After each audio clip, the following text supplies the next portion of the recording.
It's all over, people. Crash is done. We've got some insights. Can't wait for you to see them. Here we go. Next.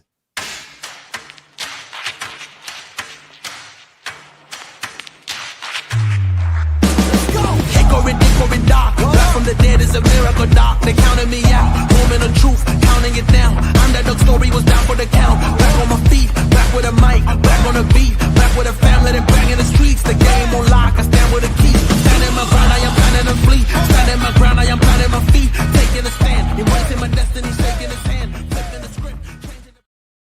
What is going on, everybody? It's a victory Sunday for the 4th week in a row for my Chicago Bears. Can you believe it? And now we're here for Sunday Night CrossFit Talk. It's so good to be a winner.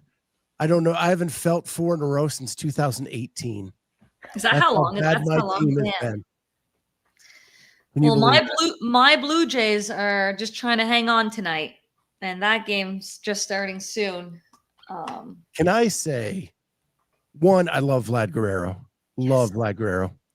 2, when the coach tried to take Max Scherzinger out of the game the other night, and he told him, "No, get away from me," and then struck out the next batter, that was awesome. Yeah, that's awesome. I love playoff baseball. I really do. I do too. I wish it wasn't so late into the season and so much in the middle of football, but I love playoff baseball. And I love that the American League are new teams. We haven't seen Toronto, since the 90s, and Seattle, maybe even longer than that. So, CrossFit, I heard that Springer is going to try to go tonight. You have it up, Carolyne. He looked like he was trying to go last game, which is crazy. Then he got booed to leave the game. Yeah. Yeah.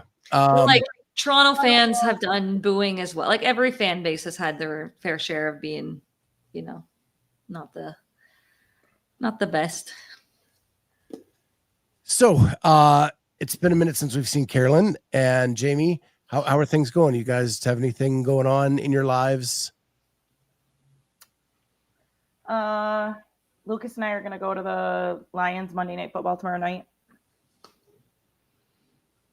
It's like fall break for college, so he's got tomorrow off. So, are you done with college football forever? No. Join the club. Come on. No. Come on. I'm not.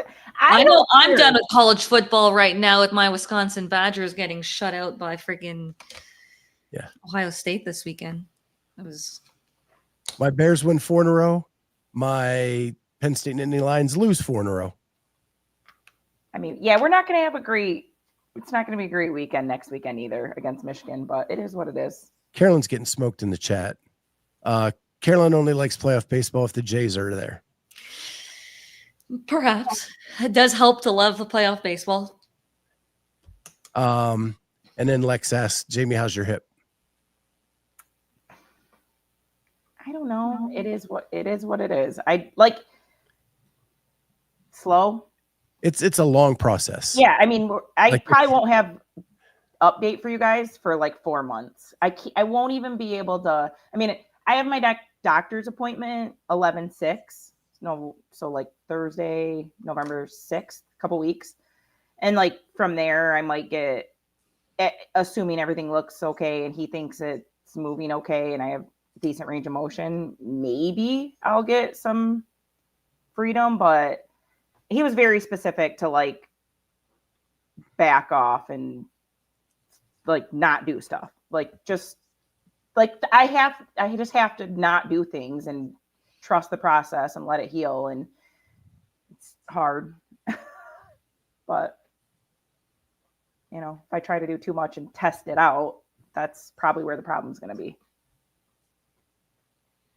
Yeah, that really sucks. The patience, I know, is the least earned quality that Jamie has. Yeah. And you're someone who enjoys moving a lot and doing things. See me, like if you tell me to rest, I'm like, all right, let me rest.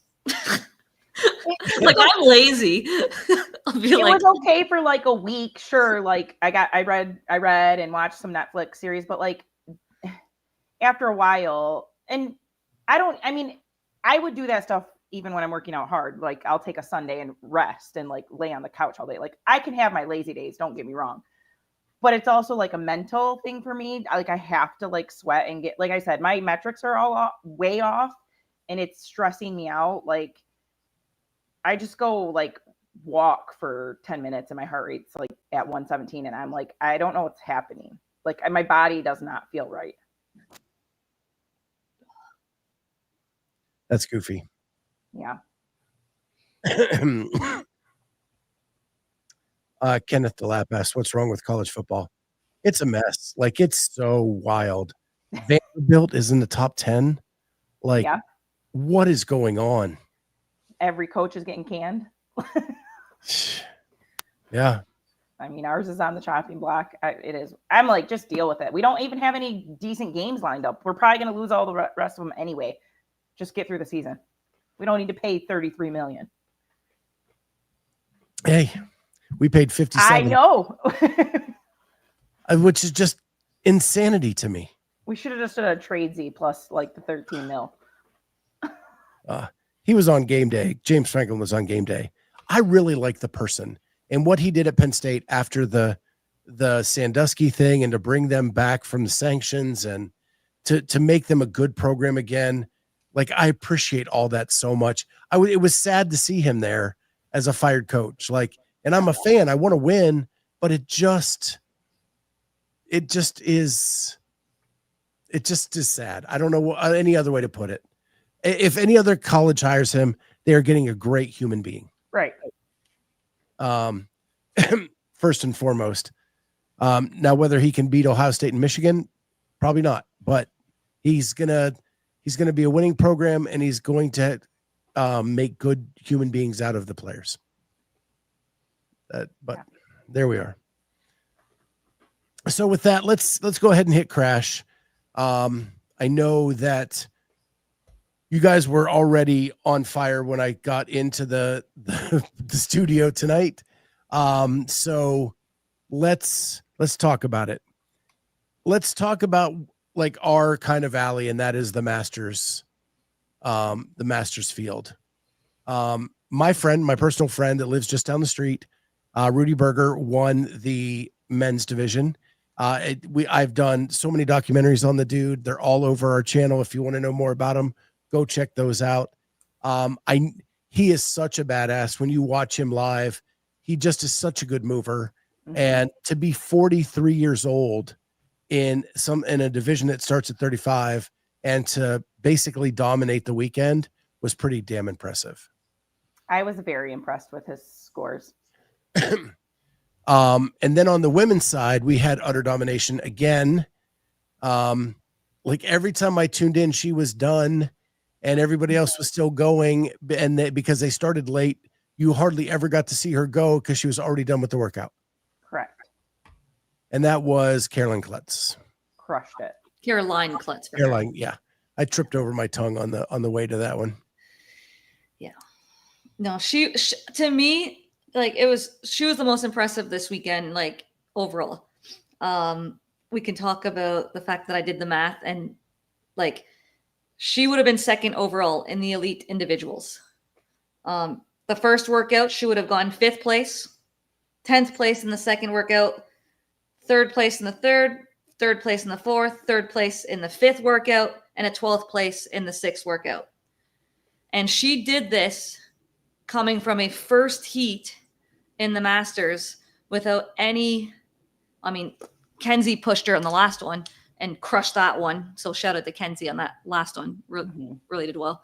But she did this from the first heat, not racing against any of those other competitors. And like in some of these scores, she's like 1 or 2 seconds, 3 seconds behind them. And it's just crazy that the whole weekend they weren't talking about it. And it's too bad that they couldn't have, because they're doing the same workouts, just put them all together, have her have a chance to race against the elites and a chance for the podium for her for prize money. recognition, all of that. And then at the end, you do a separate leaderboard for just the masters against each other. They're doing the same workouts anyways, same weights, same everything. So to me, it was just like, I feel bad because she missed out on money. Yeah.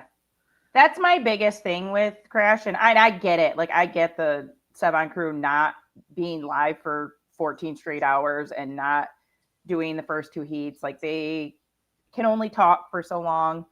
We've talked about maybe leaving a static camera up. Would that work? I don't know. But I don't understand when you're doing the exact same workout, why it just isn't, here's everyone competing, here's their placement.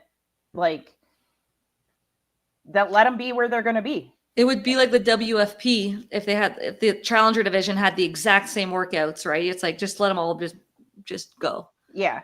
But like, they can't do that in the WFP because they actually changed the workouts Right. for the challengers to make it so it's like, no, you need to earn your spot in the pro division. But these were the exact same workouts. Yeah. And she crushed it. And they, like, even the first day when I mentioned it on, I want to address this real quick. yeah, go ahead. Larry, he says you guys only know this is the only forum that cares about the Masters.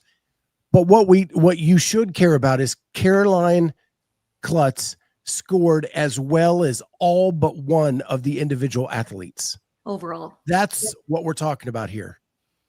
And She would have finished second overall in the competition with P-score.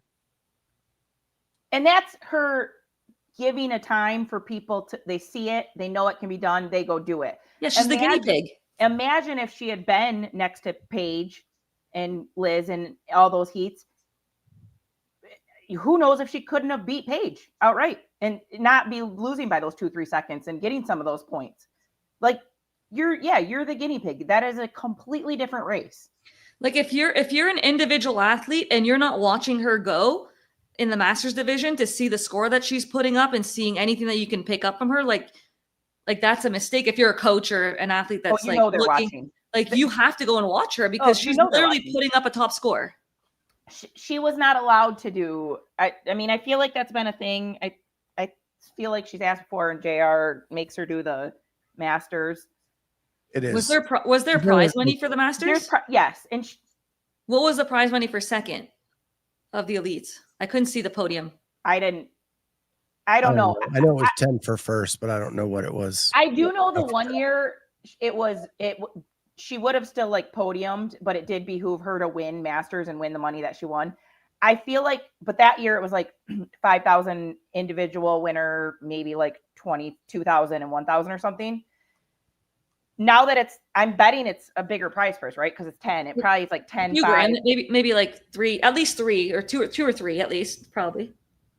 And then, I mean, that's probably what she got. And so he probably knows she's gonna get decent money either way. And he's guaranteed her getting money. My issue is, yes, I do want to answer this directly though. I don't think she had the option to do elite. No. Masters is done by invite only. Yes.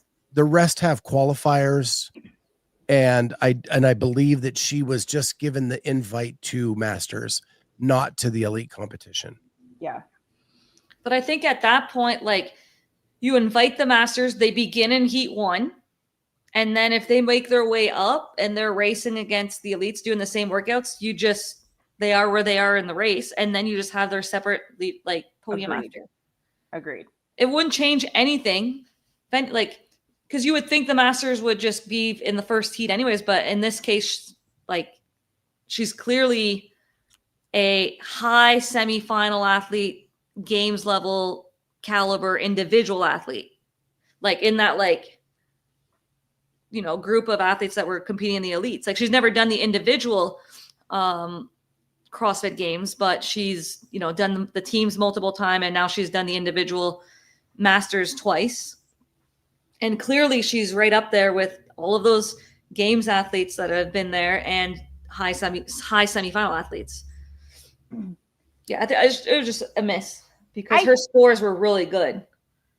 Regardless of like JR's thought process there, like if he's trying to get good competition to show up for the Masters, so that he needs someone like her to represent that division and draw in other names. Like, who knows what it is?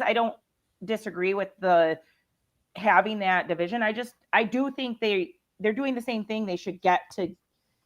I think the bigger miss is coverage on her and people seeing someone like her and getting her name out there. Like, she should have been in the final heat racing against those ladies, and people should have seen her move. Mm-hmm. I'll take her beyond like competing with the elites. What she is accomplishing is newsworthy. Yes. And should be talked about. That's all we're saying. Yeah. Here she is, a masters athlete, putting up scores that compete with everybody else there. I believe that is newsworthy and should be at least talked about. And that's why we're doing it here. We want to let it be known that she is a phenomenal athlete and should be recognized as such. Yeah, for sure. Lex, I'm almost positive all you had to do was tell JR you were interested in going, and you would have gotten an invite. He's trying to build the masters division. And I don't think he knows enough names. And so he reaches out to who he knows. He would have, I mean, if you would have said you wanted to go, he would have absolutely let you go compete. I am betting that he believes Carolyne is just an elite athlete. She was at the games as an elite athlete. He may have not put two and two together that she has flipped to a masters athlete. I don't know. No, because he talked about her a bit in the masters game. So I remember him bringing her name up on some of the shows.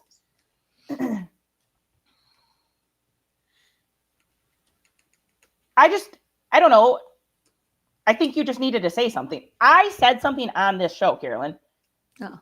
You didn't. Like, you didn't speak up and say, because I said, I just said I think it's dumb that the qualifiers right now, because it was I remember us talking about it, and then I was like, yeah, I couldn't do the qualifier because yeah. And he like reached out to me like that week and was like, hey, I mean, if you were interested, and I had told him I was having surgery, so it didn't matter. But I think I just, because I like mentioned, I thought it was dumb that the qualifier was right then and we couldn't even do it. And so, I don't know. Yeah. No, I just think that you invite her as a master athlete, and then you see what happens. And then like, it's one leaderboard. They start off in heat 1, and then wherever you go after that, but you still have the masters overall leaderboard. You keep it. But if a masters is outperforming the other athletes, let them. I think let them. Yeah. And I think that you're going to get some probably better masters athletes that want that opportunity to like to show off against some individuals. Mm-hmm. So like, if they know that there's that possibility that they're going to get coverage or earn a way into like one of the better heats, like I think some more people might be wanting to try for this comp. I don't know. I mean, there was only 5 masters women? Yeah, there wasn't many. It was a small field. There was like double the men than the women. Mm-hmm. And I don't even think all the men were there. Like, of the 2 men we thought would do well, Scott, the 2 men we said didn't even show up. I don't remember who it was now. I think we said Hudson Fricky and like maybe Mark Hutchinson, and I think both of them did not show up. So I was like, well, our 2 picks weren't even there. So, I mean, luckily we thought Rudy and Zach would do decent.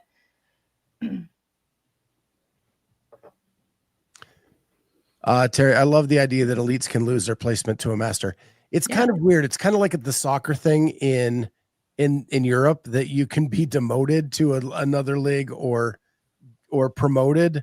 And while you guys were saying this, I'm thinking in my head, how many elite athletes would be resistant to this idea because they don't want to be shown up by a masters athlete?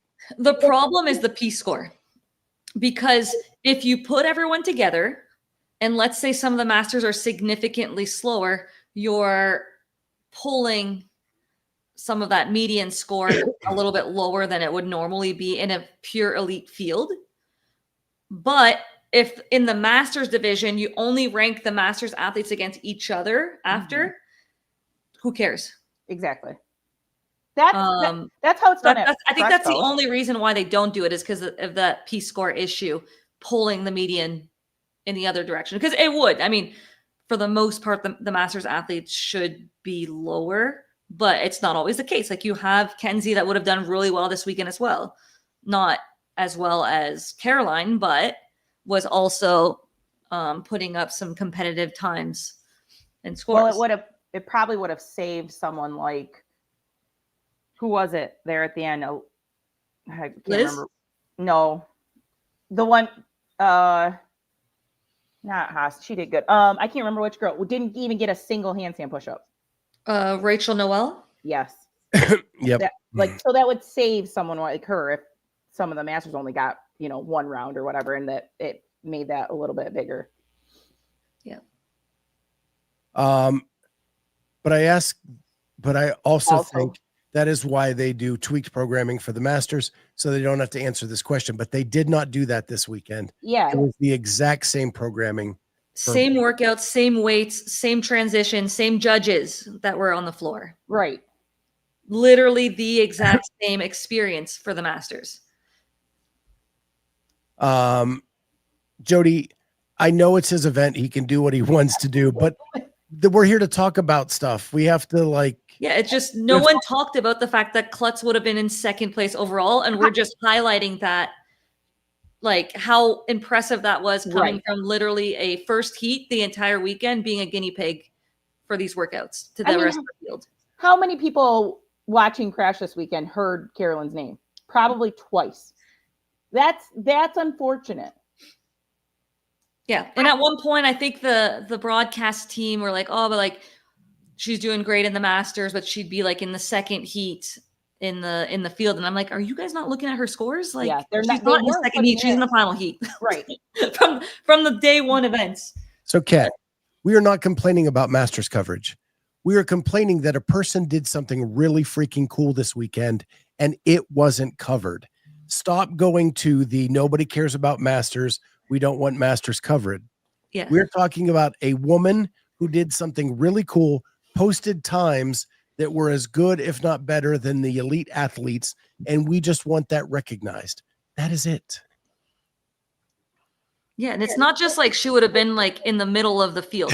She would have gone second place ahead of, multiple people that have been to the games individually.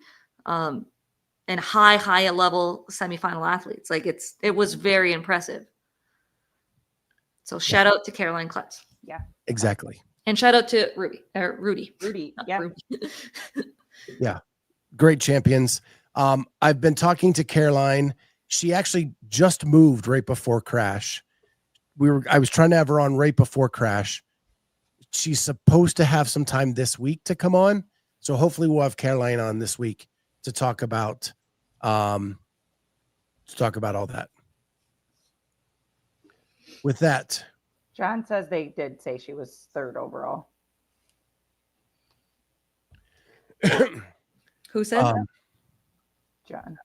John Young. We said she was third in overall multiple times today before they began. Oh, second after. Yeah. So is Tyler going to put out a spreadsheet with that, with that overall, so we can see where her points would have lined up? That would be okay. Let's talk about the elite winners. I have them. Holly made a nice thing that I'm going to pull up so we can just go through them really quick with the top 10s. Share my screen. And yes, I would put every master on the full leaderboard CrossFit. That's what I would do if I was Tyler. Just put a full. So on the men's side, no surprise, Colten gets the victory. Quinn Robinson is in second. Sam Demeester is in third. I picked Jacob Marlowe to podium, and I got to feel I'm pretty proud of the 5th place finish he pulled off. And we had Chris Ibarra, Jacob Marlowe, Nate Ackerman, Max Krieg, Matthias Porter, Drake Lewis, and Jace Brooks. That's your top 10 men.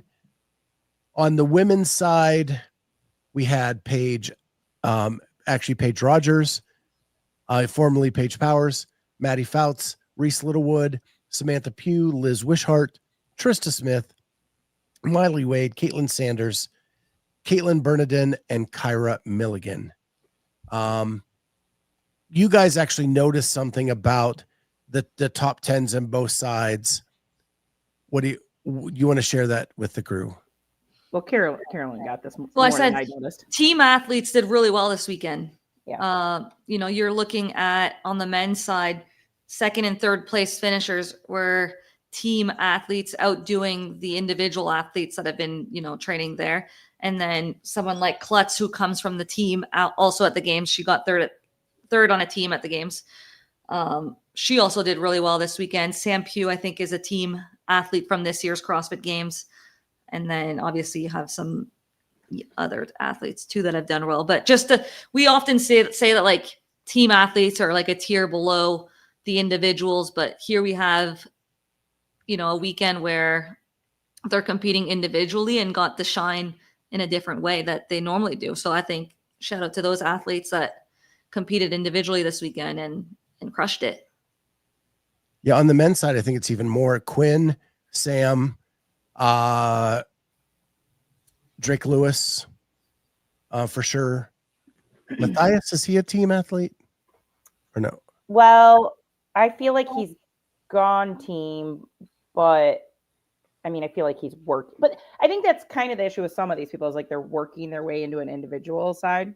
And maybe that's what's propelling them up, is maybe they want to transition to individual and they're shoring some things up. I don't know. Yeah, maybe. So with that, I thought I got something in Fact or Fiction that I don't want to spoil yet. So I don't want to talk about that quite yet. And there's some comments about that in the chat. The broadcast. I've got to say, the investment they have put in their equipment really paid off. It was as crystal clear as a professional broadcast. Agree. So well done. I've said this before. I love when John Young is color commentating. I think he brings something different to the table that nobody else does. It's refreshing. It's a breath of fresh air. I love when he's like going, you got to pick it up. You got to pick, like, because it adds the excitement to the race. Yeah. As a viewer. And I really, really enjoy him doing color commentating. But I think on the flip side of that, you got to say Bill Grundler did an amazing job reining all of that in. And the double screens that they had were really cool. And then sometimes they would have in the bottom, something, and then the main, you could still see the overall field of play. I really like those features of the broadcast, which I hadn't seen much before. And I thought they did a really good job with that part. Oh man, my buttons are getting pushed so hard. I know. I don't even know what you come to what do you want us to do? Sit here and say that everything was perfect, loved it, move on. I don't know what you come on here to watch. And I'm not saying they aren't perfect, but we got to come up with something to say. What's Ken Walters talking about? I don't know, that we're our criticism of Crash. That apparently which was nothing. We haven't criticized Crash. We just said that Caroline Kluttz freaking smashed it and would have got second place. Oh, I don't think I've criticized the programming or anything about that. The crew around that event, that we can't say anything without people getting defensive. Exactly, it's right. Freaking ridiculous. Yep. We have been giving nothing but flowers to them and their broadcast. All we were doing was highlighting a woman who had an amazing weekend. It had nothing to do with anybody else. Right. And honestly, we weren't even complaining about I get some people in here are saying it's JR's event. This is more of a criticism to JR than the Sevon and broadcast crew. We just think how she should be integrated into the field.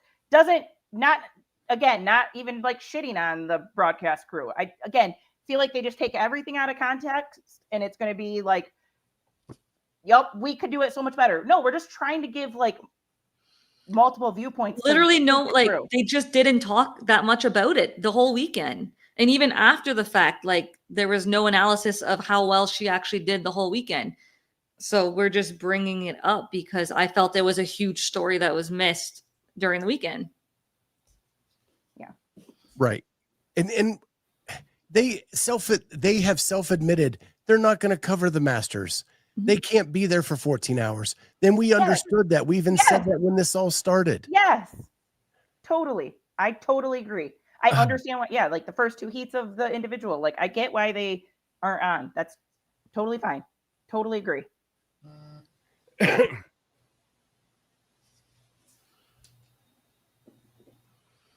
John Young, I think it's fair to say and should be said more about Kluttz. I'm just saying we did say that a few times and then focused on other athletes. Again, this was no criticism on you, John. It was just we were highlighting what she had pulled off. That was it. Right. I'll criticize John. I thought you guys. I don't think you talked about it enough. It's hard though. It's probably or even hard. like she would still have the top time and they'd be like still waiting until the final heat. Like it could like I don't know, just something there. But yeah, I'll take. I learned in this whole process of like criticizing broadcasts and stuff, they are doing it for free, and I want to watch stuff, right? So I want them to succeed. If I have something constructive, I will say it and I will give an idea. But this weekend, I don't really think there was anything I could give them. The pictures were great. The sub screens were amazing. The fact that they're doing that with the little bit of equipment they have, putting different people in the corners and a main screen and split screens and all of that stuff was off the charts good for a free broadcast. I just think like at first, let's say you don't cover the Masters or whatever, but when a story starts arising in a weekend, does that make sense? Like when a story starts happening over the weekend, then you like, you know, when we talk about like, you know, a behind the scenes, something that's starting to happen, you start seeing Kluttz is just would be in set, like, you know, in 6th place after day 1, would have been in 3rd place after day 2. You're like, you just, I don't know. I think you kind of talk about that maybe a little bit more on day 3, knowing that that's kind of a story of the weekend that we didn't expect. So you just put it up there. Yeah. That's all. My only criticism during the event had nothing to do with the broadcast or JR. It had to do with a third-party media person who was not part of the broadcast, where Paige had to go around them because they were standing in the middle of her lane. Yeah. That pissed me off. What event was that? The final event, the fled flip. This fled slip. Yeah, also I think flip. The flip side. I think it also happened when she came off the rope to go leave to run. I think they were in her lane. That's I didn't notice really that. Gets on my nerves. Yeah. You should not be in a lane where an athlete is going to run.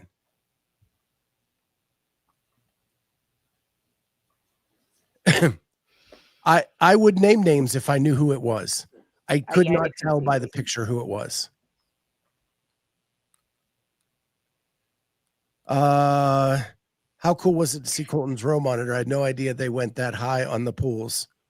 Yeah, his row monitor and like his bike, like he's gone so much better on the machines. And it's not just that, is his ability to suffer and just put his head down and do work is just so impressive.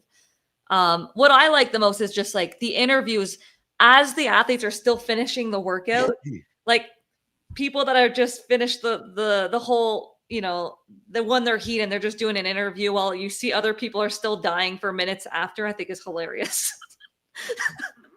I'm like, oh my gosh, these like, and they're like perfectly fine talking.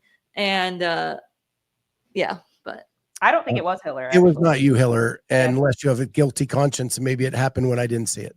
Yeah. Did you see Tyler rescored it? Yeah. Tyler. Yeah. After rescoring and throwing her in, and now other Masters athletes, she would have gotten second. That's awesome. Coming from the math teacher, I knew I did my math right. And I don't think it matters if you don't put in the other Masters. And yeah, it doesn't matter. It's like, it's not even close. It's like 30. It's like 30 something points, I think. So this She's is my still thing. won more money getting first in Masters. That's why in a way, I think JR is like pushing her in the correct direction. Was it? It was more money there than a second place elite. Yes, I think but the first place in both categories was fairly high, and then like second and third is a lot lower. And so he's doing the right thing. Again, my only thing is why not just let them compete the weekend anywhere on the floor and still have their own leaderboard off to the side. That's my only thing. I would really like to see her make a push on the individual side. I know. Carolyne just got mad she didn't go. Yeah, I just was like, It could have been the Please rematch go. from the games. You and Carolyne head to head. Yeah. I did like that those day 2 workouts.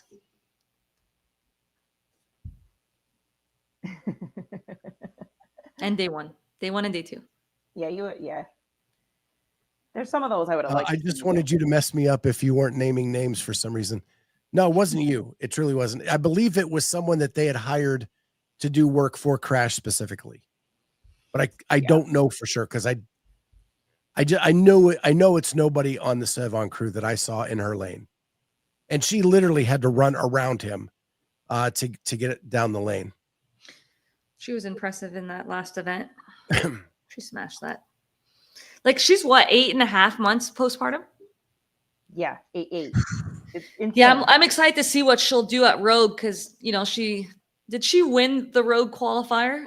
She won WFP Challenger division. She won the qualifier for Rogue. Comes back here like she's gonna be, I think, good at Rogue. She's starting to find her stride again. We have a fact or fiction about that. Yeah. And the first couple are actually. I haven't read. I haven't read. So let's do the first couple because they are crash based. Okay. And she's only 22. I know. That's crazy. Well, I was stressed watching her GHD at Mayhem, but not here. Yeah, she looked great. Just great. All right, so here we go. First fact or fiction. Do we put too much stock in these off-season competitions? Oh, you're doing that one first? Ooh. Yeah, I moved them around a little bit, Okay. so they would be right after this. Okay. I'm going to say fact. I'm gonna say fiction. Like, I think for one, there's become a lot more of these off-season competitions to the point where there's the depth, the athlete pool is so different at every comp. The programming is so different every like there's different. So I think you can't hone in on these specific comps and be like, oh, this is the tell for the rest of the season. You just can't. But I think you can analyze a lot of things in this type of field. You have a bunch of athletes here that are, very high level athletes. You're getting, especially in a weekend like Crash with this programming, I think you're getting to see what athletes can do on these type of workouts. And sometimes you get holes exposed at this event, but you don't get them at another event. And it's just like, I don't know. I still think that they're reliable data points that you can look at and start looking at what people's strengths and weaknesses are. Because CrossFit is just very hard to predict sometimes because it's all different combinations, and it takes the one movement sometimes that you think, someone has really good kipping handstand push-ups, good strict handstand push-ups, and all of a sudden it's strict deficit and they don't have them. It's like we're all, not all, but very movement dependent, program dependent. So I don't know. I feel like all of the athletes that were there this weekend, they showed up ready for this, to see where they're at right now. And if some of them may use that as an excuse and be like, oh, I'm in off season and not ready because they don't perform well. That's my other thing with it. Because you don't perform well. If you all of a sudden you perform well, you've been working all this off season for this event to show your stuff. You don't perform well, and here comes the other side of things. So the reason this came to my head was I look at Chris Ibarra. He does the first event, looks like he's going to keel over. And he was a last minute ad. Was he not as prepared as other athletes because he was a late addition to the field? Do we put stock in that? And then I think back to James last year with Wadapalooza and all the off-season stuff. It did tell a story to us, what was going on with him. And so I think it's I think someone made a good point. Did we learn anything about Colten? Probably not. Right. Colten did well at the things he does well at. He's super fit. He's gonna do well in a lot of events. I'm not sure we learned a lot about him, but I think we learned a hell of a lot about Paige. Yes. Well, of course, we haven't seen her compete in right. And over a year. I think we learned a lot about Reese Littlewood. Maddie Fouts. Yeah, there's a lot of athletes that we, Caitlin has gone better at a lot of other things, but still has some holes in some of the higher skill gymnastics. And like, who knows if it wasn't strict deficit, how like it would have affected her weekend if it wasn't as pulling intensive on the other. Like sometimes you can hide holes in certain events. Yeah, but I mean, I think you learned a lot about a lot of athletes this weekend. Yeah, I mean, I think we expected a lot more out of Kyra and Carolyn Stanley and didn't get what we expected. But again, do people say it's off season? So then you're like, oh, is it really, are they just not peaked for this? Like, I don't know. That kind of stuff is. Coffee Pods Mods, you're only as good as your last event. Without off-season events mattering, we have nothing to talk about. I agree. I just want to know as an analyst how much stock we put into the performance. But I think this is an event that's a way higher class than a lot of the other off season. So I think an event like Crash, it does matter. An event like a local competition that has 2 athletes that are top level, no, I'm not putting a lot of weight on that. But this one, like people are training for this and they have prepared for this event, and the events were out and they practiced them and they had other people practice them for them. Like it's a higher level competition. Do you think JR will invite Colten or Paige next year? Are they too late for this competition?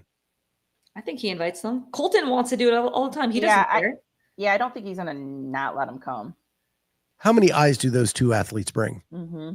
So many. As an event organizer, you need to factor in all of that stuff, right? Who's going to make people watch? Colten, Paige. People are going to watch because of those 2 people. So yeah. Yeah.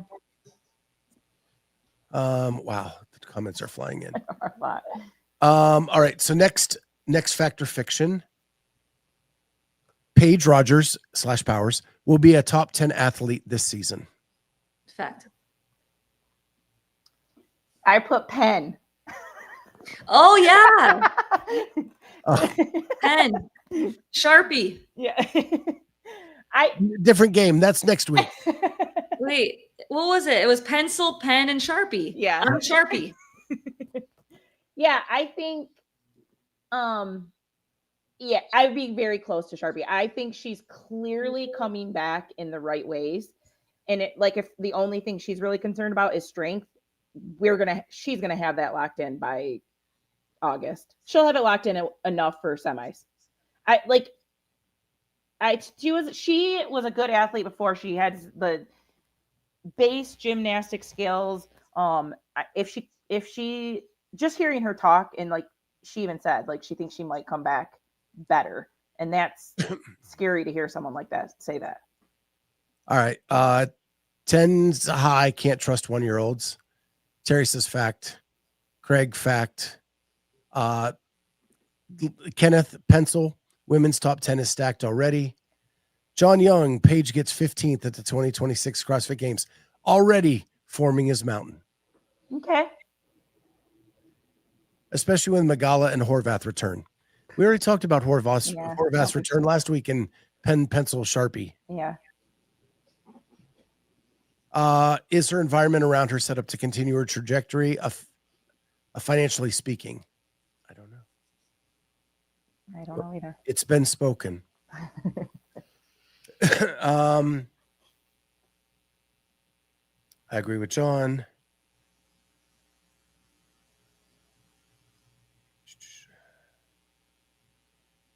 I said it and then threw up in my mouth. Yeah, I've had that happen before too. Okay. I do think she's a possible top 10 athlete, but it is vicious, the top 10. And there's a couple young and up and comers that are really special, and we don't know where they're going to be. Emma Lawson's going to be back in the field next year. There's a lot, but then we don't know who we're losing either. Right. Everything's so fluid at this point.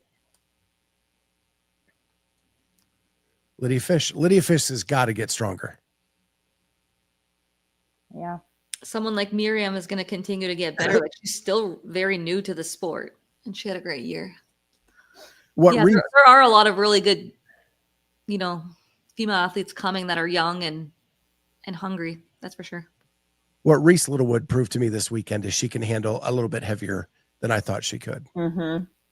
And that has really ticked her up on my, I'm I agree. saying it now, John, so you can't say I'm a late bloomer. I think Reese Littlewood is special. I think she's going to do some amazing things this season. Even Miley. I was worried about some of those weights for Miley, and she shocked me.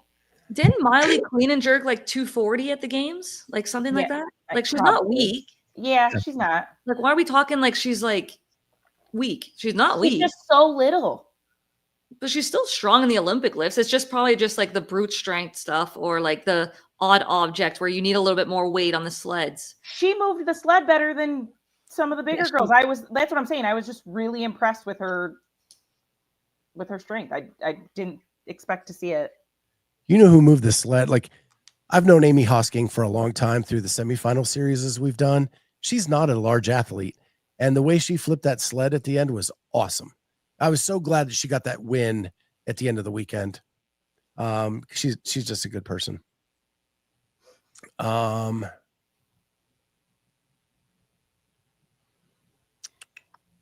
don't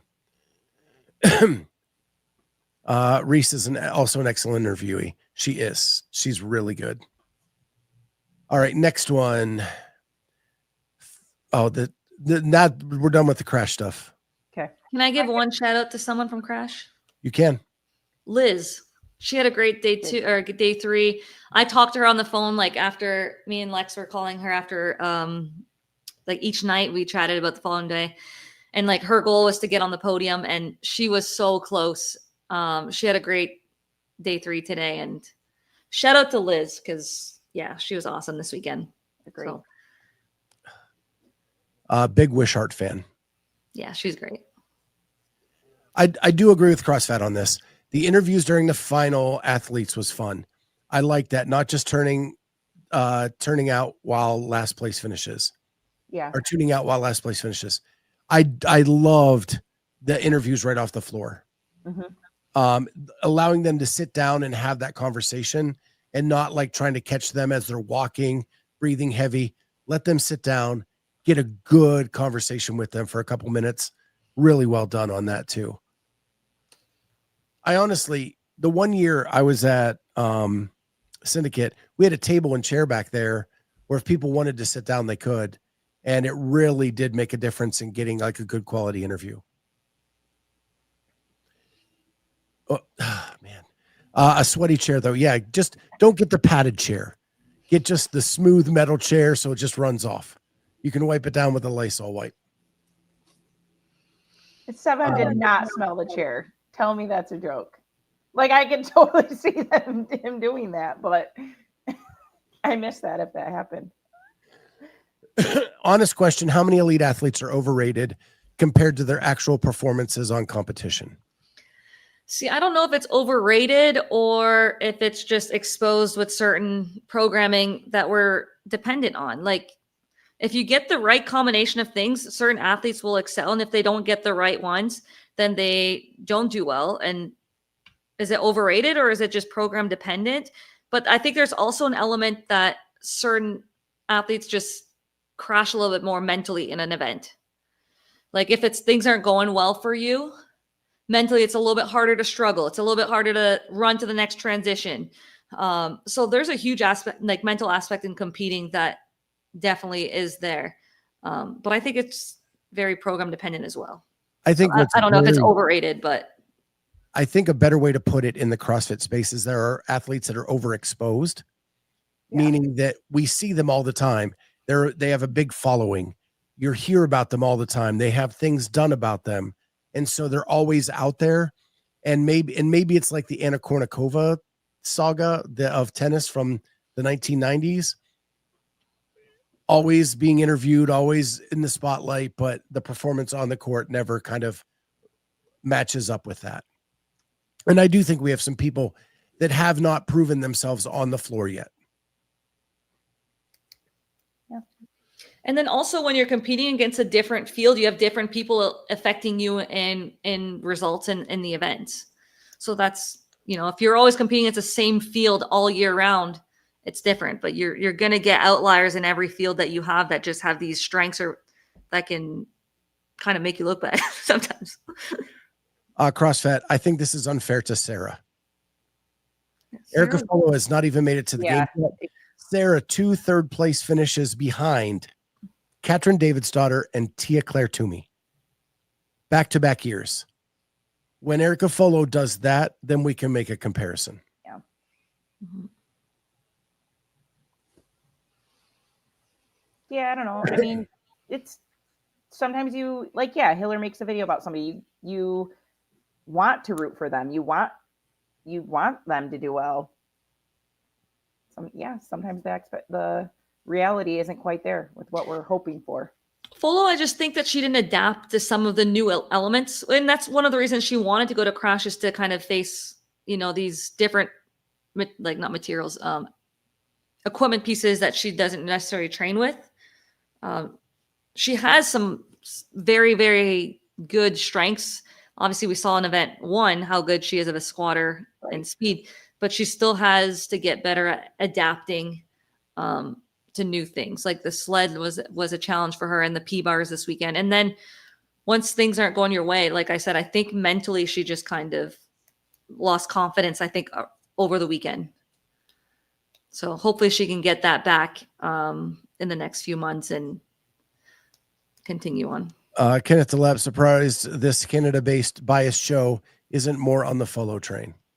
I like her. She has to prove herself on the floor first. Yeah.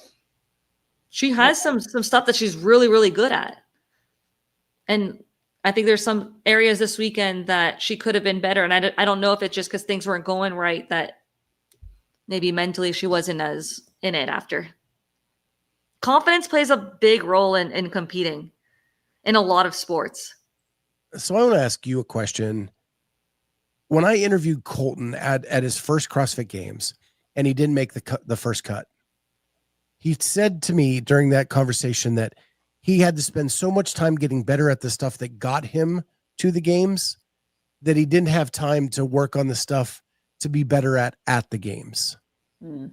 Someone like Erica Folo, I would look at and say, you're going to Crash, you should do odd objects. It's going to be crazy stuff you've never seen before, but maybe she's not good enough on the basics, and her coaches can't get her to that point yet until they fix the basic stuff. See, I think she's really good in the gym stuff. Like, she traditionally does well in like the open, in the online quarterfinals, stuff like that. So she does do well when she's in that traditional CrossFit workout. Where did she fall on the rope climb one today? But we don't see a lot of like legless pegboard stuff online. I mean, I just feel like you're either good at legless or not. Yeah. And I feel like her pulling. I think she was last place. I feel like her pulling capacity is not there. Like, that's stuff that, okay, it's not basic, but you should be doing legless rope climbs as somebody who wants to make it. Yeah. So she was in last place on the pull workout from today. That's an upper body strength issue. Like, she's got to do more pulling. Yeah. Tristan believes in me. Yeah, I totally agree with you. I think that might be a better starting point for them. Like, let's just continue to get better at the basics. Like, all right. Okay, so we've spent almost an hour on Crash. Okay. We're going to hit some other topics. I'm sure Crash will come out some more as we move along, but we have a couple more just fun fact or fictions. And I did this because of a behind the scenes that was done by one of the Sevon people. It was as many clips as possible in whatever minutes. Oh. And he was asking people, who's your rival? So I said, fact or fiction, everyone has a rival in the gym. Whether you're an elite athlete or not, you go to the gym and you're there for the 5 p.m. class, you have a rival. Fact. Yeah, 100% fact. You're racing someone, even if they have a different version of the workout than you. You're racing a score. You're racing something. When I first went into CrossFit, there was a guy there named Todd Hare. He was good at all the stuff I wasn't, and he was bad at the stuff I was good at. And it was always, he was my rival, and he was my, and I wanted to beat him so bad. And I knew every time we went out for a run, I was going to lose ground, but I better cycle that barbell as fast as I possibly could.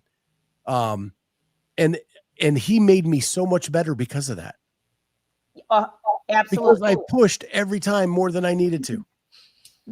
I mean, I would say that is the reason CrossFit became successful, is the class structure breeds the intensity that you just can't get anywhere else. And the people come from other sports backgrounds and come and they're like, that's what they're missing when they get out of sports, and they find it in CrossFit. Yes, they definitely have a rival in the gym. There is somebody you're chasing. Nicole Sherman, fact, even if they're in a different class, always checking the leaderboards. She does. Pull up the CrossFit one. I think it was CrossFit. I don't have rivals. All the guys beating me are cheating. Yes. Kenneth Lepp, I've never spoken to my rival, but they damn sure are my rivals. Yep. Lots of facts on this one. Larry Young, everyone is his rival. And I took that personally. Michael Jordan meme. Fact, feels good when you beat that certain someone in your gym. Mm-hmm. It does. It does. Yeah. Next one. Fact or fiction? The sourdough bread craze is completely makes sense. I'm going to say fact. Like the making of it, or like eating? Eating, like, why is it such this big thing? Like, everybody's making it, everybody's eating it. I have seen that there's a couple people that are making it, but I like it, but I don't care for it. So I'm going to say fiction. I don't like the taste of it. But then someone explained to me that, like, if you're going to eat bread, it's the best bread to eat because of the live enzymes in it. Exactly. And all. We talked about this earlier in the week. Mm-hmm. And I've had feedback about it. I just can't do it. It's the sourness in the bread is awful to me.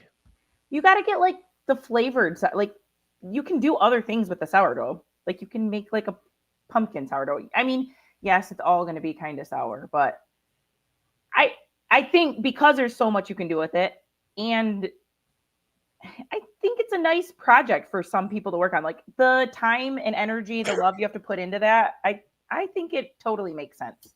I think it's a good hobby for people to get behind and to make your own bread, like that, the health benefits of that, as opposed to going and buying it. Yeah, I think it makes sense. Someone this week said it was the kombucha of bread. Yes, I saw your clip. Yeah. The Simi spikes your glucose the same as white bread for most. Interesting. Exactly, Scott. The only bread that's good for me is the only bread I don't want. God is so cruel. Yep, I'm with you. I really don't even like, I'm not even a bread guy. Except for when I want a sandwich. And that's not like all the time, but when I want a sandwich, I want like really good bread. Okay. It's fine, but it's a female equivalent of brewing your own beer. I agree with that. A slightly better hobby, I might say. I used to brew my own beer. It was really tasty. All right, last one. Fact or fiction? CrossFit's new Forging Elite Fitness will make more impact than F the Fix, CrossFit's the Cure. So I wrote fact. Unfortunately for me, I think this is a fact. I think part of the issue is like the sport side, I still think is what draws some people to the sport and into the gym. And that's, so I think that going back to that Forge and Elite Fitness will be a bigger media campaign. I don't know why we can't seem to like make headway health wise. And I mean, probably just because Big Pharma's media is so big that like we'll never get to those people. Like the people that need to see the quick fix, like they're not going to see it. I don't know how to get through to them. Like that should be the message that's out there and it should get through to people, but I just don't think it's going to. I want the best fitness I can possibly get. So I want elite fitness. I think in our brains, it's turned into like high-end athlete. Yeah. And that's really not what it is. I want the best fitness I can possibly get. And that would be the elite of the fitness possibilities. But if you have to explain it this much, I don't know how effective it is as a marketing brand. Yeah. I do personally, I like the fix, the quick fix, but I think that might have been too harsh. Maybe. Right. So like, where do we land? I personally don't like the F word there. I'm coming from a teacher, and just the F with the asterisks. I know, but it's a teacher in me. Like just CrossFit is, or I don't know. Yeah, it's hard because like the people that people see on Instagram are the big followers, athletes, and the things that we put out, we're walking on our hands, we're doing ring muscle ups, we're doing these things that people think is so not achievable and attainable to their lives, that they see CrossFit and they think, I need to get in shape, or I'm never going to do that. I can't do that. I'm not going to do CrossFit. So it's just hard because, yeah, like the health part, and then the NSCA study from years ago is still affecting a lot of our brand in CrossFit with the injury rates that they would say that we had, that was, falsely made up. So it's, yeah, the CrossFit is the cure.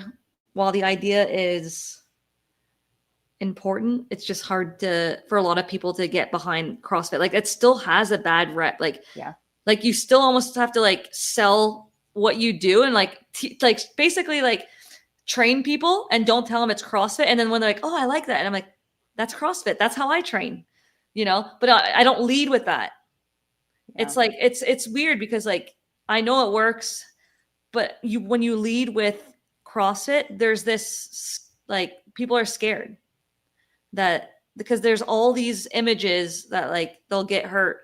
And I don't know why. It's still like a taboo word almost. And I mean, what it comes down to is it truly is hard work. Yeah. And people are lazy and people do not want to put in that hard of work. And they don't want to hear the quick fix. They want the quick fix. No one wants to work that hard. But you have hard work with F45, Orange Theory, which are knockoffs of CrossFit. It needs to be more than that. Like what makes it's the coaching also that needs, because like those F45s, like you're not getting the coaching. Not as heavy. Yeah. Well, it's not as heavy and it's a shorter class. Like, I don't think they're ever going to, like, whatever works for them. Great. If you're going to show up, go do it. Like if F45 is it, go do it.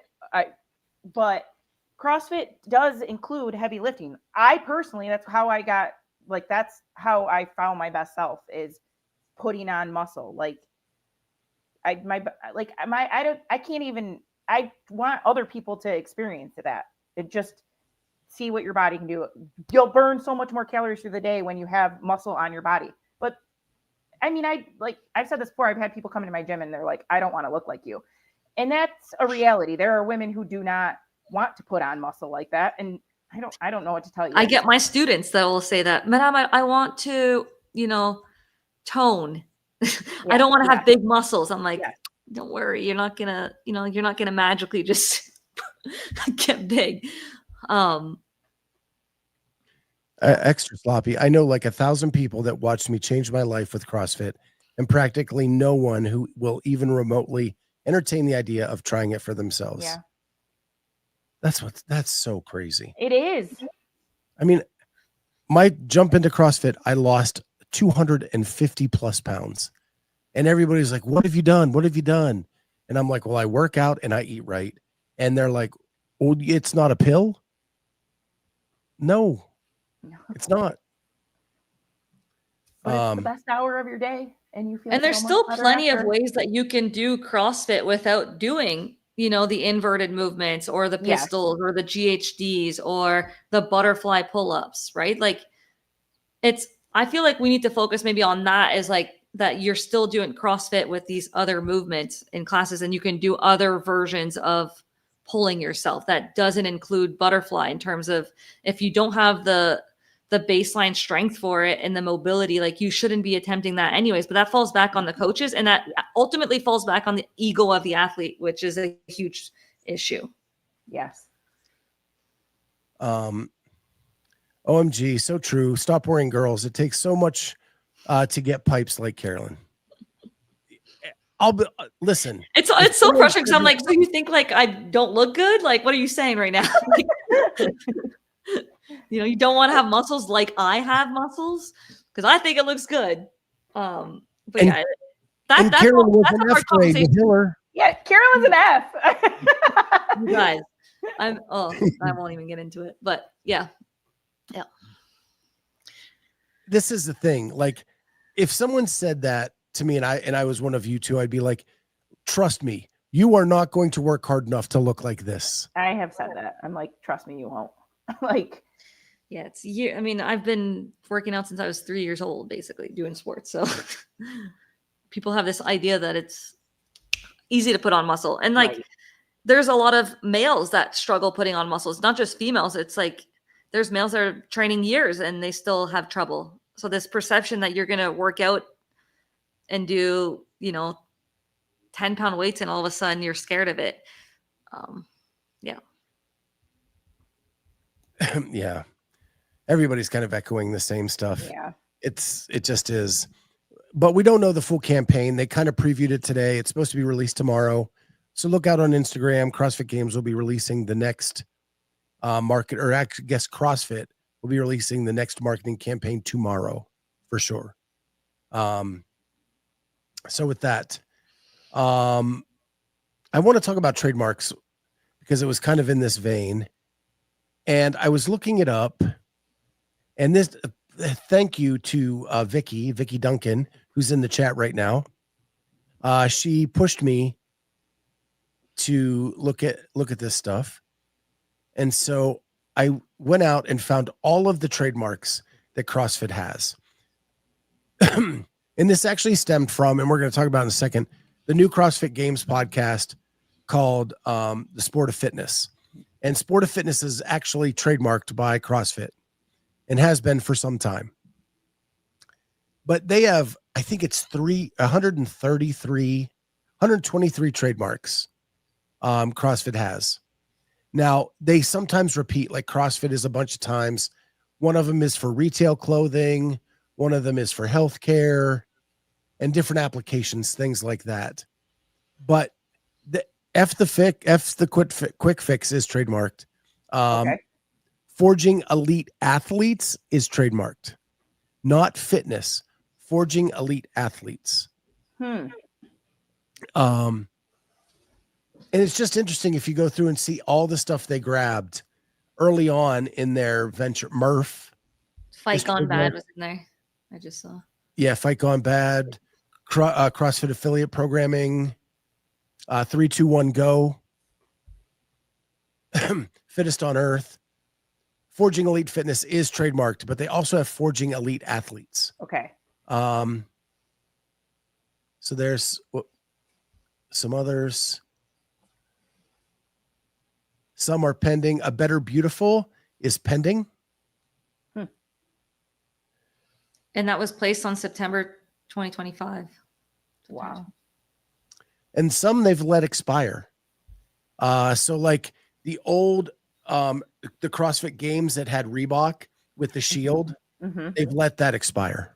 Okay. That logo. They have let expire the Rosa health happiness, whatever that health happiness phrase was. They've let that trademark expire. So is there really 123 trademarks? It is, however, Some of them are just logos or like the way it's written and right. like all that. So I'm trying to go through. So there's the logos for the CrossFit Games. Or by looking at some of the ones that are pending, you can also make prediction maybe on some upcoming marketing stuff that they have coming up. Like the beautiful thing maybe is something that's coming up. Here is for anyone, but not for everyone. Here's F the quick fix. Those are in here. The cure for the world's most vexing problem.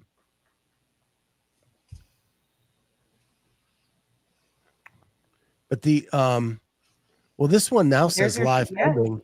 Earlier today, this says abandoned. Oh, maybe someone caught it and got back in and so yeah. I always liked that one. That's what that logo? Yeah, that shield is one of my favorites. The Reebok one. Pukey is trademarked. Yeah. The actual clown is trademarked. I find it, if there really is 123, I find that crazy. Like do they keep it at 123? Do they drop some to dead, canceled? Yep. So this one, the world's leading platform for health, happiness, and performance. Oh yeah. That was the Rosa one that he brought up, and now that's dead and abandoned. Smart. So anyway, I just I found it interesting because one, we were talking about it this week with the new podcast and its name, and it is trademarked, and it was interesting to see that. But also with these campaigns, because they have Forging Elite Fitness, Forging Elite Athletes, it's something they have trademarked and can use and can market with no one else being able to touch it. Kenneth Talapex thinks that 123 is low. It does seem low, and it seems like a chosen number, like they've let them go to get to 123. It's weird. Heather Campbell says, I don't think Fight Gone Bad is theirs. It is listed as an active trademark for CrossFit. But someone said they lost Filthy 50. I did not see that on the list.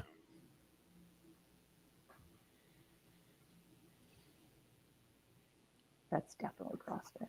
It can be slogans, campaigns, logos, even fonts. Yeah. So anyway, and the reason we brought this up is with the new podcast coming out called The Sport of Fitness, having that as their trademark means that any competitor cannot use CrossFit, cannot use Sport of Fitness. They are really in a pickle on what do they call what they're doing. And so everybody is like to WFP, you're doing CrossFit, just say you're doing CrossFit. Well, they're not allowed to say they're doing CrossFit. Mm-hmm. They can't even say they're doing the Sport of Fitness. Right. That's why they're saying like, or a functional fitness competition because they have to skirt around all these trademarks. CrossFit has already hit them on a cease and desist on a video they put out where they used footage from the CrossFit Games. Mm-hmm. So I think it's good to understand this. When you see competitors not saying, hey, we're doing CrossFit, they can't. They're not allowed. That's why they come up with new names like the Alpha Class and all that. Right.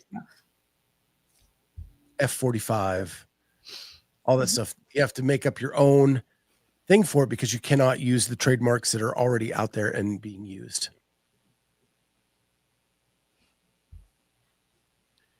HQ used to F with people over any of it, XFit, etc. Yeah, there's explanation. When you say CrossFit, it has to be capital CROSS, capital FIT. Any variation from that is a break of the trademark. Mm-hmm. And I think that's what like XFit would fall into.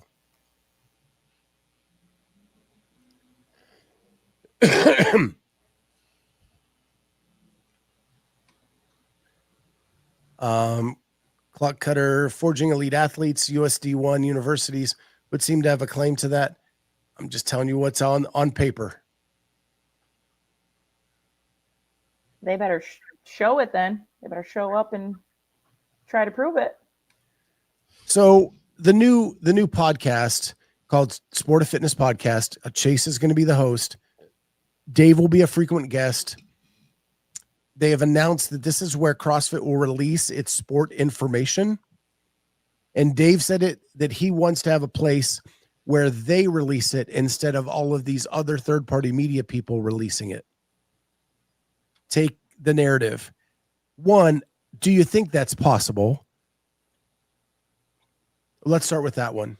Is this on CrossFit's YouTube channel? CrossFit Games Games. YouTube channel. Okay. So that's But good because they're now utilizing the it's on millions of. CrossFit channel. Well, yeah. Yeah, I think it's possible. I think it's good that things are going to get released from that channel and that they're utilizing the CrossFit Games channel because they already have all the followers there. Why start a newer platform? They'll need to promote it better. That's for sure. Because I mean, I'll watch often the one that James does, like the CrossFit one, on the CrossFit one. James Hobart. Yeah. Mm-hmm. But I still don't think that they get that many views on it. So yeah, they'll have to find ways to catch like people's attention and promote it. And maybe if they're releasing information that's very valuable to the season, it'll start getting some traction. You just don't want it to be a repeated show of like the same stuff that's being talked about on other things. So with you guys, I was very critical when this was announced. I love Chase. I think Chase is good at what he does, but Chase has a platform already. Yeah. And why bringing him on to do another show would I tune in for a voice I've already heard? Now, if I don't see him shutting down Get With the Programming or any of that stuff in addition to doing this. So I'm assuming we're still going to get multiple versions of Chase throughout the week. And I don't know, maybe he was told you can't go on these shows so that we're fresh and that people come see you here. I don't know. I do like the fact that there's a one place to host all the news, but CrossFit has had a reputation of not stopping the leaks. Right. So I see the thing of like CrossFit saying that Spin is punching the air. He still has his connections. He still has sources. Who's to say he doesn't? They're only going on air once a week, like every Wednesday, I think it is. On Friday, he hears word of something. He's still going to beat him to the punch. So I understand the want to control the narrative, and I do appreciate that they're trying to do that. I just don't think they can anymore. The genie's out of the bottle. And now you're trying to get it back in. But I think it's important still that it comes from like a main source of information, like whether it was the website or this platform versus like Dave's channel or like personal channel or like where it's just everywhere. Like if it's going to be from here from now on, like it's going to be from there. Like I think it just needs to be consistent. NFL Network doesn't beat ESPN or Barstool. Correct.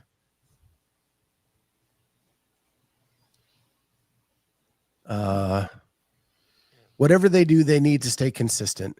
It takes a while, despite how many followers they have, to get consistent views, especially when it's essentially been a dead channel outside of the games. Yeah.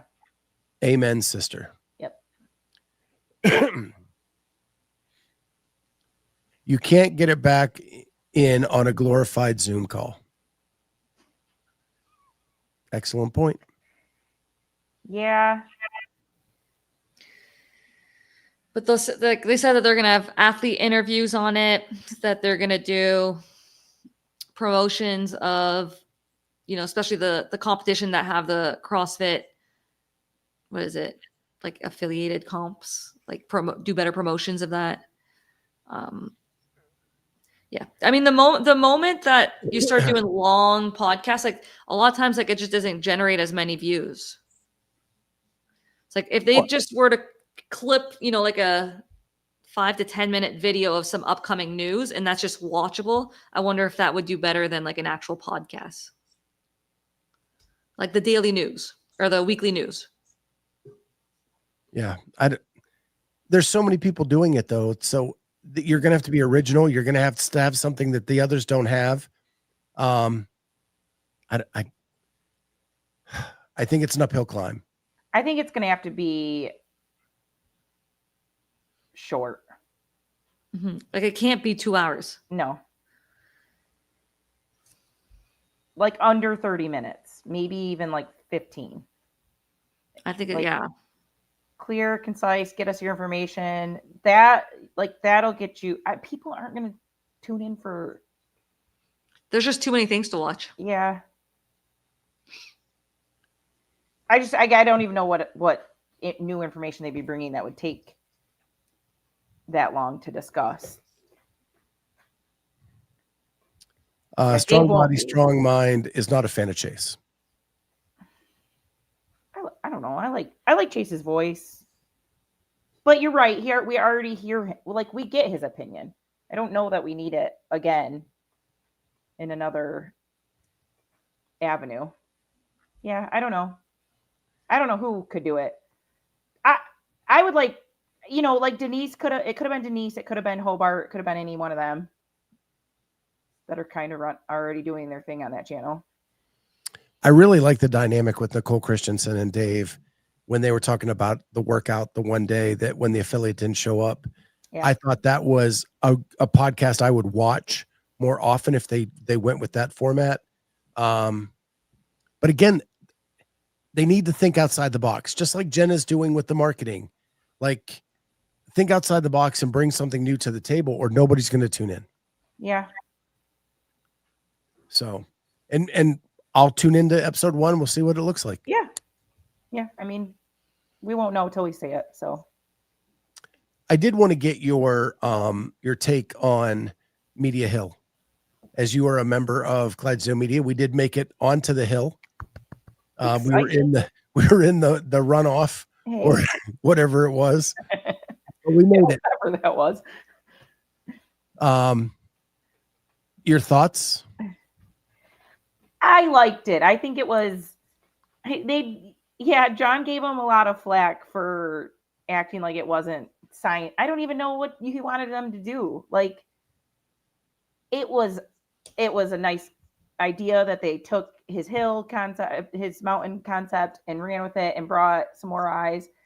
It's not going to be perfect. Of course, it's always going to be a little bit opinion based. Like I thought they did a good job. It was a good show. Made people talk. It made people kind of fight for their channel, fight for other people. Like it, I thought it was good. I think that I really like that that podcast that they have, like the Boys Interrupted. Oh, yeah. I think they do a good job of just talking as athletes, like high level athletes in the space. Like we haven't had that, and in general, just bringing something new to the table. And yeah, it just got us talking, got other people talking. I think it was good. Yeah. Morning Chalk Up shocked me, to be quite honest, but we are the drainage ditch of podcasts.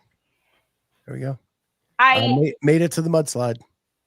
That's great. Yeah. Huge shout out to Dalen.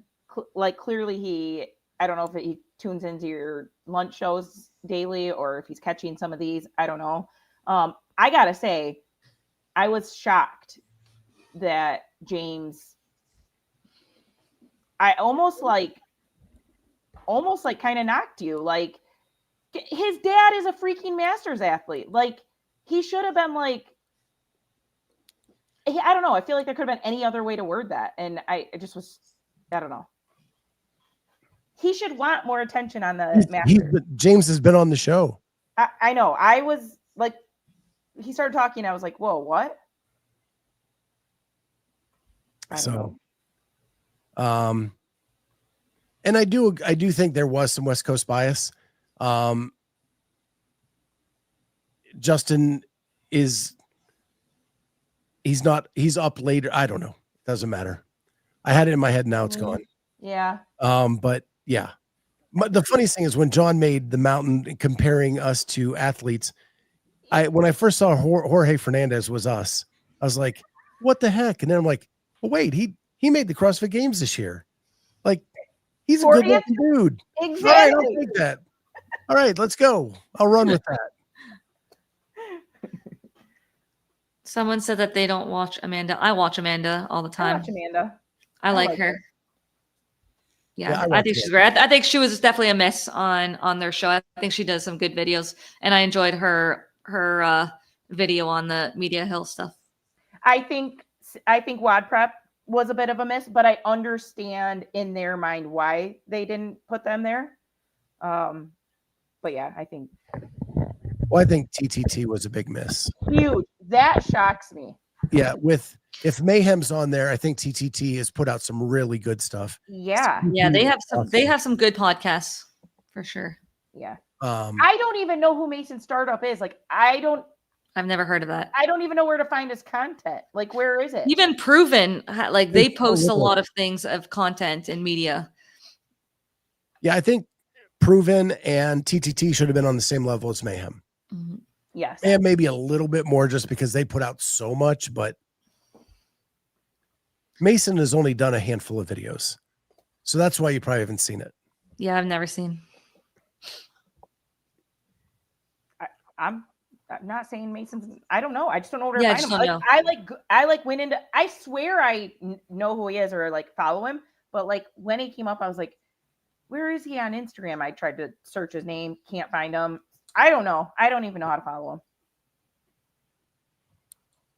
Well, Dallin follows us on Instagram, so I think that's where he knows. He probably sees the reels. I see. To be honest, but I don't know. I think that's all I was going to say. Quick news bit for the week. Katrin gave birth. Yeah. Congratulations. New just as we got on, Shelby Neal got engaged. I didn't see that, congratulations. NorCal announced dates. My question is, Caroline, you going back for another round? For sure. I love, I've been going there for like 3 years. Ben and his family are awesome. They just put on an event this weekend that Alexis went to do. Like it was like a 10K row and a 50K bike erg in teams for the Overcome project that he does. I think they're great people. I love supporting everything that they do. They've been good to me. So hopefully I'll be back.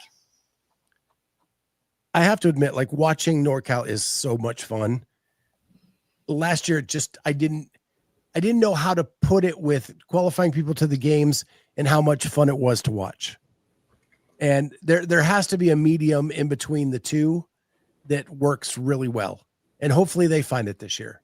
Yeah, I think Ben and Blair will find, an extra person or two to tighten the ship up a little bit. But we don't there might even be like that could be a master's qualifier too, or like we don't have enough information, like because they're one of the events that have multiple division, kind of like that Granite Games style, where it's not just the elites and teams. Like they have a lot of people that go through that event. So I guess we'll see what kind of event it'll be in qualification. Because maybe I'm in the master's division. Who knows? WFP is giving out invites to their comps with winners in European competitions. It was also brought out that their leaderboard for the online version was very scarce. So they are now offering the positions to winners of other comps. I want them to succeed. So I want them to figure out the one thing they need to do well and do that, and then start adding on the other pieces later. Mm-hmm.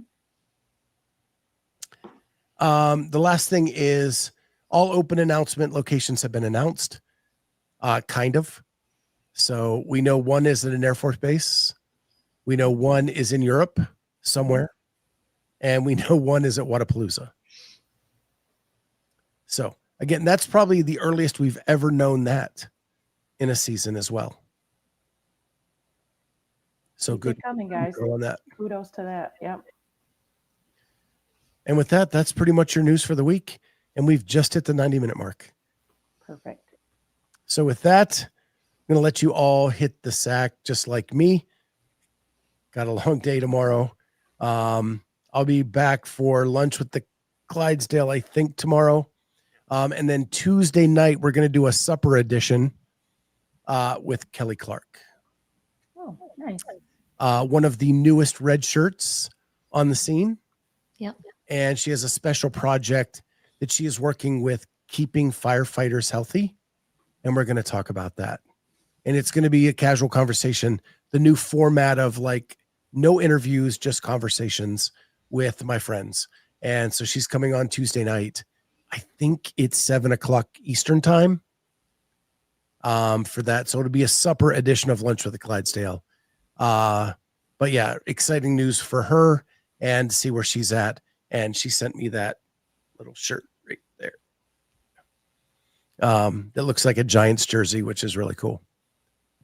With that, thank you everybody for being here. Make sure you like and subscribe to the channel.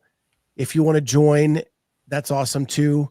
We're up to 40 members. We are 26 subscribers away from 3K.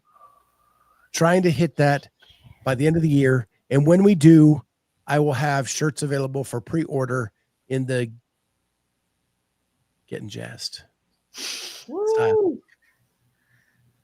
So with that, we'll see everybody next time on Sunday Night CrossFit Talk. Bye, guys.